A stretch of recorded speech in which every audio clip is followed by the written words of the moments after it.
নমস্কার, আজকে এসেছি আরেকটি নতুন ভিডিও নিয়ে। আগের দিন সূচে সুতো পরানোর ভিডিওটা শেয়ার করেছিলাম।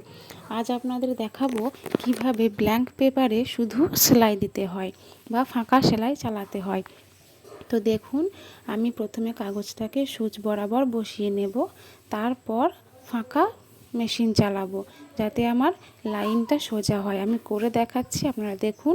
আর এই যে স্ট্যাটারটা, এটা হচ্ছে মানে মেশিনের সাথে থাকে, সেলাইটা যাতে ঠিকঠাক হয় এবং ওটা প্রেস করেই সেলাইটা দিতে হবে।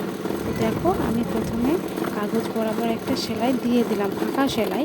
তো দেখুন আমি কতটা সোজা করতে পেরেছি। যেহেতু আমার প্র্যাকটিস আছে সেই জন্য আমি ওটা করতে পারলাম। এরপর আপনারা যারা সেলাই বেঁকে যায় তাদের জন্য একটা টিপস দিই। দেখুন, আমি ডান সাইডে একটা মার্ক করে রেখেছি। এই দাগ বরাবর আমি সেলাই চালাবো, তাহলে কিন্তু সেলাইটা সোজা হবে।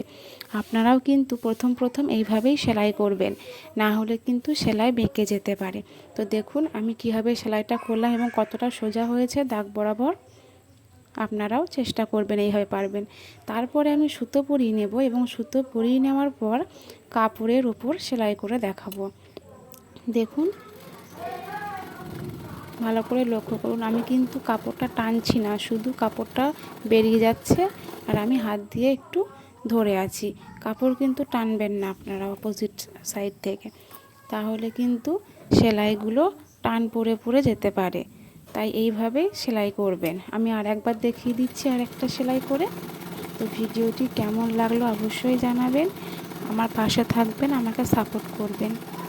এইভাবেই আপনাদের আমি পরবর্তী ভিডিও দেখাবো। এর পরের দিন ইঞ্চি টেপ কিভাবে ব্যবহার করব বা ইঞ্চি টেপের মানে কোন দাগটাকে কি বলে সেটা নিয়ে একটা ভিডিও বানাবো। তো আজকের মতো টাটা।